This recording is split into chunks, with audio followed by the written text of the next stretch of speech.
Across California, many people are still struggling with lingering symptoms of COVID-19.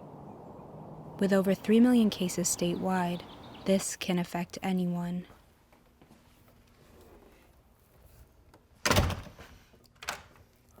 My name's JT McDermott. I'm 21 years old and I go to Whitworth University in Spokane, Washington. I play for the basketball team and yeah, I'm a student there, yeah. I didn't really get serious about it till sophomore year of high school. That's when I started working out on my own, and that's when I made the goal I wanted to play in college. TV30, which they would record, they play our TV live on television, and I happened to have really good games during those games, and then they awarded me this by the end of the games. This was supposed to be a year where I was gonna be flourishing, basically, playing a lot of minutes. But this all changed when JT tested positive for COVID only 7 games into this year's season. I told my training staff I wasn't feeling well, and they tested me right away. And then next morning they called me and they told me I tested positive for COVID. Thought I was gonna be good, but then a few days after, a week after my quarantine, I started getting a bunch of symptoms again, more symptoms. People on Facebook were gathering and making groups about people are still having symptoms past the normal quarantine date. And so I checked that out, and I think that's where I first started to see the term COVID long hauler. As long haulers gathered online, doctors across the country formed clinics to treat symptoms.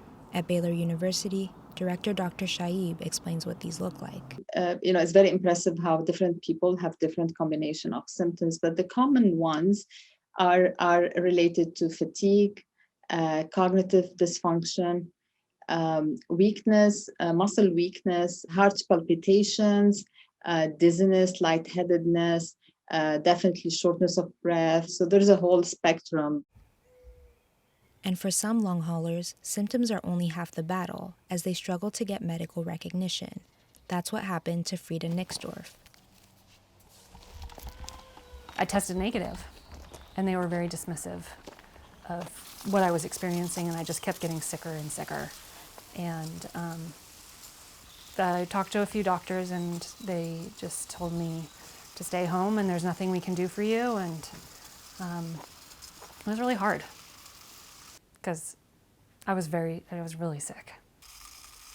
For some like Frida, who tested negative in the early days of the pandemic, there was a lot of confusion.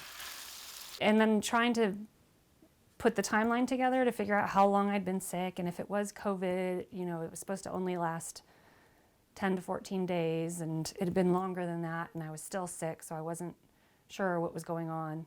And I just felt like there was no support for me, no answers. So it was really scary.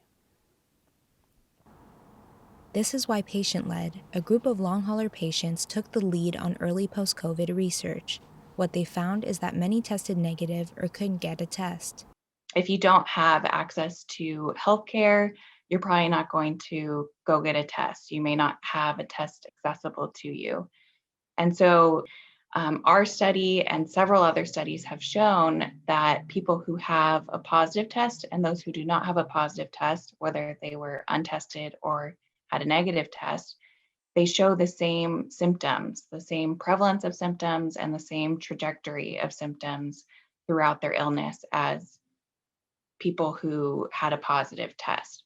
So we're not seeing that there is a big difference between the two, and it definitely should not be a barrier to care or being a barrier to being in research. But even as Patient-Led's research helped inform the CDC and the NIH, symptoms continue to plague long haulers day to day. For JT, he hasn't been able to return to school since getting sick. Going for a walk, Dad. I have trouble breathing, a really tough time breathing. I get headaches, my body aches. I have these things where I call them episodes, where my symptoms are at their worst. I've had probably 7 or 8 of them, and it's just my whole body goes numb. My chest pain is extremely high, and I can't breathe, and it's just all symptoms of a heart attack or a stroke. So it's pretty scary.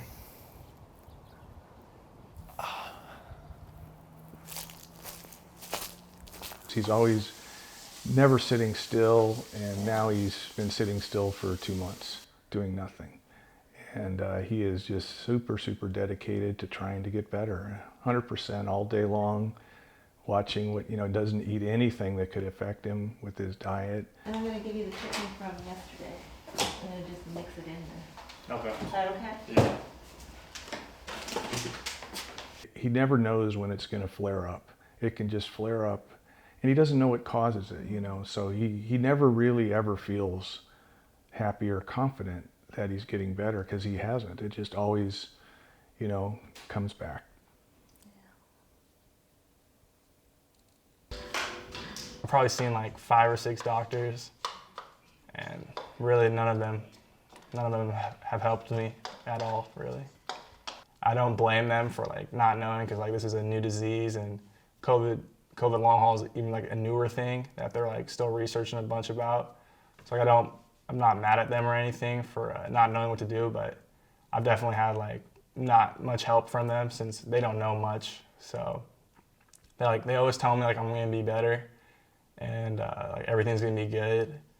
But like in my head when like they're talking, like I can just like tell like they don't know, like they don't know anything really.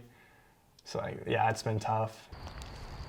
Beyond the physical, therapist Tasha Jackson warns of COVID's mental toll. I definitely think there's PTSD, and it's hard to label that for some people. They don't understand, like, oh, this just feels like I'm having a virus. How can this be PTSD? But when you have your life stripped from you, yeah, it's trauma, absolutely. I find different outlets. I play video games like with my friends like every night. So like that's like one way for me to stay connected with like all my friends. Hey, dude. You want to play some Rocket League, man? We'll play one game, okay? Oh. Got it? Yep. Yeah, bro, we're definitely nice at this game. Recently, though, there's been some promising evidence vaccines could help long haulers. The improvement in the symptoms that we're seeing after the vaccination is very, very exciting. And we're seeing this in our patient population. For Frida, getting the vaccine could mean putting a year's worth of symptoms behind her.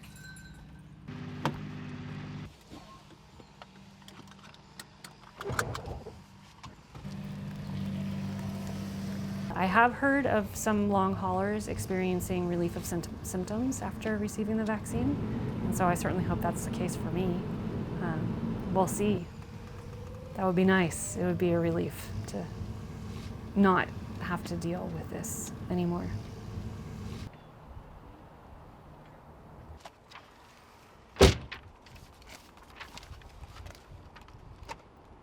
This go in here. All these things are on. You said left arm. Yeah. Okay, if you can lay your arm down and just relax it. Ready? Ta-da! Not even any blood yet. Did it hurt? No. A little bit. You can move it around. And that's it. Okay. Okay? Reflecting on her year, Frida's found peace in her struggles. I've grown. I mean, the disease is a beast. But at the same time, I recognize the gifts in the time that I've been here with my family. We've grown so close, and I've been able to be on this land in this place that I love every day. I can see the sunrise and the sunset and the changes in the seasons every single day, and I love that. It's really important to me. And my life had become so busy that I had lost track of that. For JT, he's still hopeful to return to his old life. Still have like hopes of like coming back next year and playing and like getting to like be in my house again next year with like all my friends. They're getting more information out there. I know a lot of doctors are studying this, and like we just gotta keep hope, or they're gonna figure this out, and we're gonna get our normal lives back.